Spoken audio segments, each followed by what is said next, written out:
नमस्कार, welcome to digital classes. आज की वीडियो के अंदर हम बात करेंगे शॉर्टेस्ट जॉब शेड्यूलिंग एल्गोरिथम के बारे में। इस एल्गोरिथम का जो मेन कॉन्सेप्ट ये है कि जो प्रोसेस का सीपीयू एग्जीक्यूशन टाइम सबसे कम होता है, सबसे पहले वो प्रोसेस ही सीपीयू के ऊपर रन होगी। शॉर्टेस्ट जॉब एल्गोरिथम दो टाइप की होती है, प्रिमिटिव और नॉन प्रिमिटिव।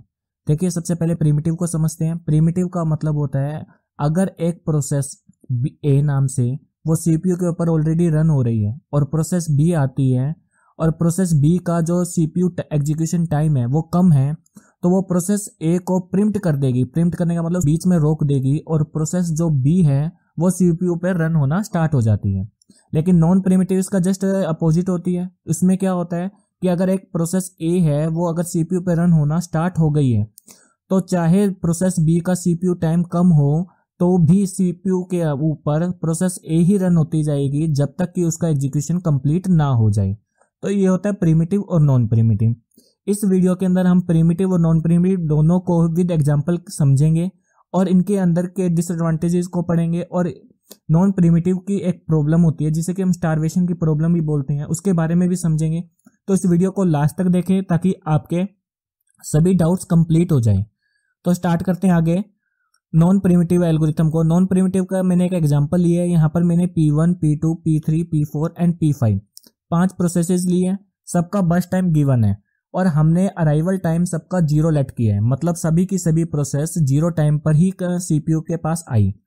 अब पांचों प्रोसेस एक ही टाइम पर आई है तो हमें इजीली पता लग जाएगा कि किसका जो सीपीयू टाइम है, एग्जीक्यूशन टाइम है, वो सबसे कम है। देख के पता लग रहा है P5 का जो एग्जीक्यूशन टाइम सबसे कम है, तो मतलब सबसे पहले P5 प्रोसेस जो है वो सीपीयू पे रन होगी। अब P5 सबसे पहले रन की हमने 0 से लेकर 2 सेकंड के लिए। उसके बाद कौन सी रन होगी? P2 रन होगी फॉर 3 सेकंड के लिए। तो 2 से लेकर 5 तक मतलब 3 सेकंड के लिए हमने रन कर दिया P2 को। P2 के बाद कौन सी रन होगी? P4 रन होगी 4 सेकंड के लिए। तो 5 से लेकर 9 तक के लिए 4 सेकंड के लिए हमने इसे रन किया। देन 9 to 15 के लिए P3 रन होगी। P3 कौन सी है? 6 सेकंड के लिए। 9 to 15 के लिए रन किया। एंड लास्ट में P1 रन होगी फॉर 15 सेकंड के लिए, क्योंकि इसका जो एग्जीक्यूशन टाइम था वो सबसे ज्यादा था तो इसको सबसे लास्ट में रन किया। तो ये हमने इसका गैंट चार्ट बना लिया। गैंट चार्ट के अंदर हमने इनका बर्स्ट टाइम का यूज करते हुए जिस प्रोसेस का जो शेड्यूलिंग टाइम था, एग्जीक्यूशन टाइम था, सबसे कम था उसको सबसे पहले रन किया, जिसका सबसे ज्यादा था उसको सबसे लास्ट में रन किया। एग्जाम के अंदर जो क्वेश्चन पूछा जाता है वो जनरली पूछा जाता है वेटिंग टर्न अराउंड टाइम और वेटिंग टाइम, ये दो पूछा जाता है, एवरेज टर्न अराउंड टाइम और वेटिंग टाइम के बारे में। तो कैसे निकालेंगे इसे चेक कीजिए। सबसे पहले हम यहाँ पर इसका वेटिंग टाइम निकाल रहे हैं। इस क्वेश्चन के अंदर मैं इसका टर्न अराउंड टाइम नहीं निकाल रहा हूँ क्योंकि इसका जो अराइवल टाइम है सबका 0 मान के चल रहे हैं हम। इसके बाद जो नेक्स्ट एग्जाम्पल मैं आपको दिखाने वाला हूँ उसके अंदर मैं इसका टर्न अराउंड टाइम निकालना भी आपको सिखाऊंगा। तो अभी के लिए आप इसका वेटिंग टाइम निकालते हैं। तो देखिए, जो P5 है उसने कितना वेट किया? P5 ने तो वेट ही नहीं किया, 0 टाइम पर आई और 0 टाइम पर ही रन हो गई। तो P5 का वेटिंग टाइम 0। P1 का वेटिंग टाइम देखिए कब आई थी? 0 सेकंड पर आई थी और रन होना कब स्टार्ट हुई? 15 पर जाकर इसको सीपीयू मिला। तो सबसे ज्यादा वेट किसने किया? P1 ने वेट किया। कितने सेकंड के लिए वेट किया? 15 सेकंड के लिए। P2 ने कितना वेट किया? 0 सेकंड पर आई थी और उसे 2 सेकंड के बाद सीपीयू मिला तो इसने 2 सेकंड के लिए वेट किया। P3 ने कितना वेट किया? 9 सेकंड्स के लिए वेट किया। 0 सेकंड पर आई थी और 9 सेकंड पे इसको मिला। सेम एज फॉर P4 ने कितना वेट किया? 5 सेकंड के लिए वेट किया। तो मैंने सभी का जो वेटिंग टाइम है वो नीचे टेबल के अंदर लिख लिया है। P1 का 15, P2 का 2, P3 का 9, इस तरीके से सबका एवरेज वेटिंग टाइम निकालना है। एवरेज वेटिंग टाइम कैसे निकाला जाता है? सभी का वेटिंग टाइम को प्लस कर दीजिए और कितनी प्रोसेस थी? 5 प्रोसेस थी, 5 से डिवाइड कर दीजिए तो एवरेज वेटिंग टाइम आ गया 6.2। इसके बाद एक क्वेश्चन बनता है कि जो नॉन प्रिमिटिव एल्गोरिथम है, ये शॉर्टेस्ट जॉब नॉन प्रिमिटिव जो एल्गोरिथम है, इसमें एक प्रॉब्लम आती है जो कि ये आपके एग्जाम के अंदर जनरली पूछा भी जाता है, जिसका नाम है स्टारवेशन की प्रॉब्लम। अब ये स्टारवेशन की प्रॉब्लम होती क्या है, तो इसको समझने के लिए मैंने एक एग्जाम्पल लिया है। इस एग्जाम्पल के थ्रू हम समझते हैं कि क्या प्रॉब्लम होती है। देखिए, यहाँ पर P1 to P5 तक 5 प्रोसेसेस लिए। अगेन इस बार मैंने इनका अराइवल टाइम को डिफरेंट कर दिया। नॉन प्रिमिटिव ही है ये भी, लेकिन अराइवल टाइम मैंने इनका अलग अलग लिया। तो सबसे पहले कौन सी प्रोसेस रन होगी? आप खुद देखिए, सबसे पहले रन होगी क्योंकि 0 सेकंड पर P1 आई है तो P1 रन होगी। और ये नॉन प्रिमिटिव है, मतलब एक बार अगर रन होनी स्टार्ट हो गई तो चाहे छोटी प्रोसेस भी आ जाए जिसका एग्जीक्यूशन टाइम कम भी हो तो भी ये इसको हम प्रिंट नहीं कर सकते हैं। तो इसका मतलब P1 0 सेकंड से लेकर 15 सेकंड तक P1 ही रन होती जाएगी, और इसके बीच में जो बाकी प्रोसेस है, जैसे ये t = 1 पर आएगी, ये t = 2 पर आएगी, ये t = 4 पर आएगी, ये प्रोसेस आ भी जाएगी लेकिन ये रन नहीं हो पाएगी, P1 ही रन होती रहेगी 15 सेकंड तक के लिए। तो इसी प्रॉब्लम को स्टारवेशन की प्रॉब्लम बोला जाता है, कि जो एक प्रोसेस है जिसका एग्जीक्यूशन टाइम बहुत ज़्यादा हाई है, वो CPU के ऊपर रन हो रही है, और बाकी प्रोसेसेस जिनका जो एग्जीक्यूशन टाइम है वो बहुत कम है, फिर भी वो वेटिंग क्यू में है, वो वेट कर रही है कि कब उन्हें CPU मिलेगा। इस प्रॉब्लम को स्टारवेशन की प्रॉब्लम बोला जाता है। आप इस जो चीज़ मैंने आपको बता रहा हूँ वो सारा का सारा मैंने यहाँ थ्योरी में इस PDF के अंदर लिखा भी हुआ है। अगर आप चाहो तो इस PDF को डाउनलोड भी कर सकते हो, इसका लिंक मैं आपको डिस्क्रिप्शन में दे दूंगा। और अगर आप चाहते हो अगर डायरेक्टली पढ़ना तो आप वीडियो को पॉज करके भी इस थ्योरी को आप पढ़ सकते हो। अब प्रॉब्लम तो मैंने आपको बता दी कि स्टारवेशन की प्रॉब्लम होती क्या है। इसका सोल्यूशन क्या है? स्टारवेशन की प्रॉब्लम का सोल्यूशन ये है कि जिस प्रोसेस को आप पहले रन करना चाहते हो, मान लीजिए किसी प्रोसेस को आप पहले रन करना चाहते हो, उसका एग्जीक्यूशन टाइम भी बहुत कम है, लेकिन दूसरी प्रोसेस पहले से रन हो रही है, तो हम कैसे उसको यूज में लेकर आए नॉन प्रिमिटिव के अंदर? आप उनकी प्रायोरिटी सेट कर दीजिए। प्रायोरिटी सेट करने से क्या होगा, जिसकी प्रायोरिटी हाई होगी सबसे पहले वो प्रोसेस रन होगी। इस कारण से आपकी जिसका CPU एग्जीक्यूशन टाइम कम भी होगा वो भी पहले रन हो जाएगी। तो जो स्टारवेशन की प्रॉब्लम है उसे का सोल्यूशन क्या है? एजिंग। एजिंग का मतलब क्या होता है? एजिंग एक टेक्निक होती है जिसके अंदर हम क्या करते हैं, प्रायोरिटी सेट कर देते हैं सभी प्रोसेसेस की, जिसके कारण जिस प्रोसेस को हम पहले रन करना चाहते हैं वो पहले रन हो जाती है। उसके बाद बात करते हैं प्रिमिटिव एल्गोरिथम की। अभी तक हमने बात की है नॉन प्रिमिटिव शॉर्टेस्ट जॉब के बारे में, अब हम बात करेंगे प्रिमिटिव के बारे में। प्रिमिटिव का मैं आपको वीडियो के स्टार्टिंग में भी बता चुका हूं क्या होता है, कि एक प्रोसेस ए है जो पहले से रन हो रही है, और प्रोसेस बी जब आए और उसका मान लीजिए कि एग्जीक्यूशन टाइम अगर कम है, तो वो प्रोसेस ए को प्रिम्प्ट कर देगी, उसे बीच में रोक देगी, और प्रोसेस बी CPU पर एग्जीक्यूट होना स्टार्ट हो जाएगी। इसे प्रिमिटिव एल्गोरिथम बोला जाता है। प्रिमिटिव एल्गोरिथम को भी हम एक एग्जांपल के थ्रू समझते हैं। यहाँ पर मैंने 5 प्रोसेस लिए और इनका सबका अराइवल टाइम इस बार मैंने अलग अलग रखा है। तो सबसे पहले देखिए कौन सी प्रोसेस रन होगी CPU के ऊपर एट टाइम t = 0 पर।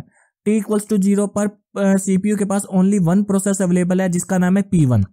तो P1 16 सेकंड के लिए इसको रन करना है, तो पहले वो 1 सेकंड के लिए जैसे ही रन होगी, हमने इसका गैन चार्ट बनाया, P1 को 1 सेकंड के लिए जैसे ही एग्जीक्यूट किया, तो 1 सेकंड के बाद कौन सी प्रोसेस P2 भी तो आ गई एग्जीक्यूशन के लिए। P2 भी अवेलेबल हो चुकी है। पहले CPU के पास ओनली 1 प्रोसेस थी 0 टाइम पर, लेकिन 1 टाइम पर एट टाइम = 1 पर P1 भी है और P2 भी है। P1 को मैंने 15 सेकंड क्यों लिखा है? क्योंकि टोटल वो 16 सेकंड के लिए थी, 1 सेकंड के लिए वो रन हो चुकी है। मैं बात कर रहा हूँ टाइम = 1 पर, तो 1 सेकंड के लिए रन हो चुकी है, टोटल 16 था, तो अब कितना रह गया? 15 सेकंड रह गया। मतलब अब उसके पास एक प्रोसेस है जो 15 सेकंड के लिए CPU चाहती है, और दूसरी प्रोसेस है जो कि 5 सेकंड के लिए CPU चाहती है। तो ऑब्वियस है कि अब किसको मिलेगा CPU? P2 को मिलेगा। P2 जैसे ही 1 सेकंड के लिए रन होगी, P2 जैसे ही 1 सेकंड के लिए रन होगी, मान लो हमने P2 को दे दिया। अब मैं बात करता हूँ टाइम = 2 पर। 1 के लिए बात होगी, 2 के लिए, दोनों का गैन चार्ट मैं भी आपको दिखाता हूँ।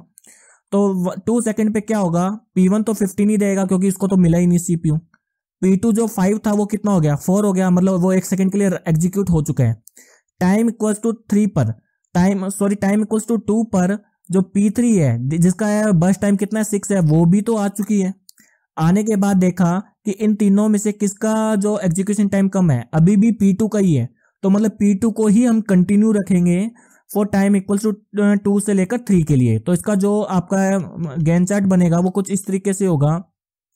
0 से 1 के लिए तो P1, लेकिन 1 से लेकर 3 सेकंड के लिए P2 ही एग्जीक्यूट होगा, क्योंकि हमने देखा टाइम = 2 पर भी जो P2 था, टाइम = 2 पर P2 ही था जिसका एग्जीक्यूशन टाइम का सबसे कम था।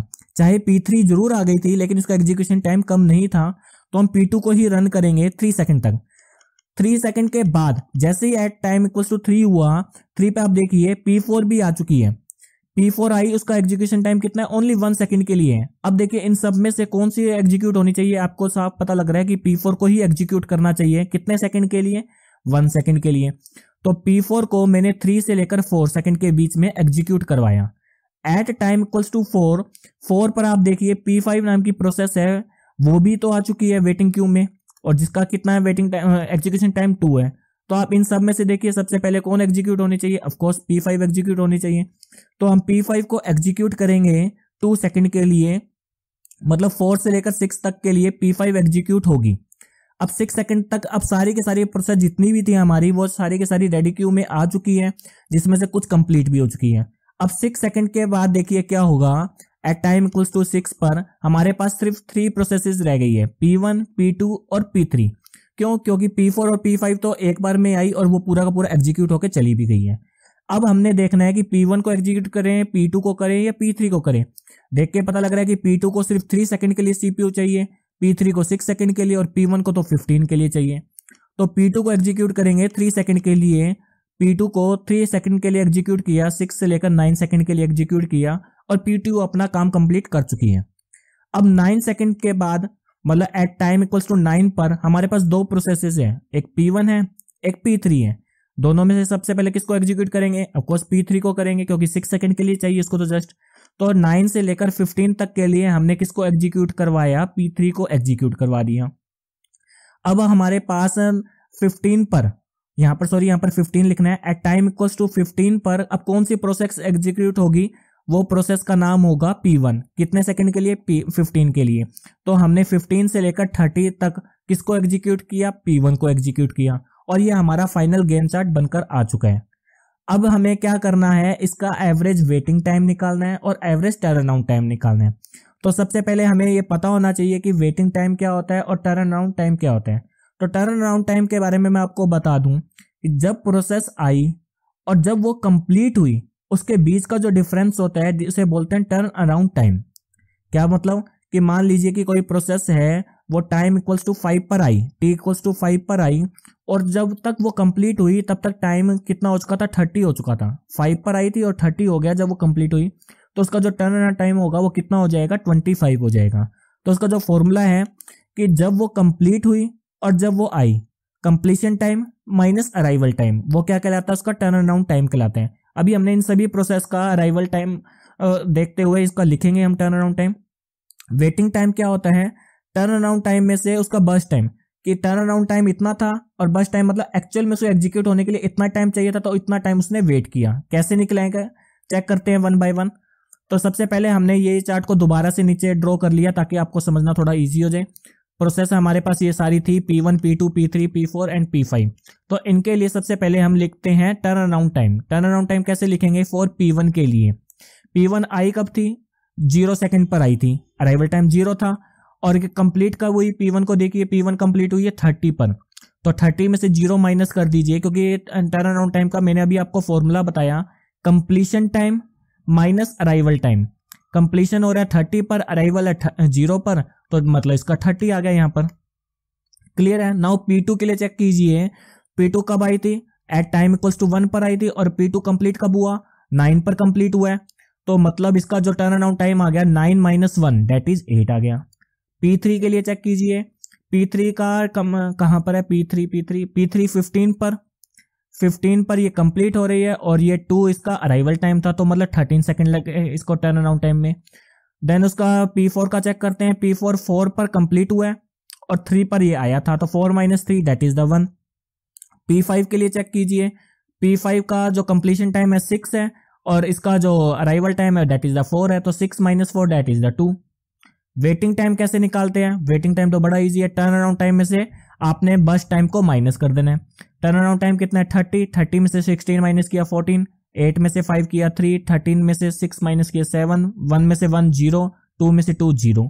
तो ये इन सबके हमने टर्न अराउंड टाइम और वेटिंग टाइम को कैलकुलेट कर लिया है। एवरेज कैसे निकालते हैं? जस्ट आपने सबका सम करना है। जैसे वेटिंग टाइम के लिए निकाला हुआ है 14 प्लस 3 प्लस 7 प्लस 0 प्लस 0, 5 से डिवाइड कर दीजिए, 24 divide by 5 that is the 4.8 आ गया। एवरेज आपने टर्न अराउंड टाइम भी निकालना है, तो क्या करेंगे? इन सबको प्लस कर दीजिए, that is the 30 plus 8 plus 13 plus 1 plus 2 और इनको भी 5 से डिवाइड कर दीजिए, 10.8 आपका टर्न अराउंड टाइम आ जाएगा एवरेज। अब इसके बाद में हम बात करते हैं इसके कुछ डिसएडवांटेज के बारे में। उससे पहले देखिए यहाँ पर एक लाइन मैंने और लिखी है, this scheduling algorithm is optimal if all the processes are available at the same time.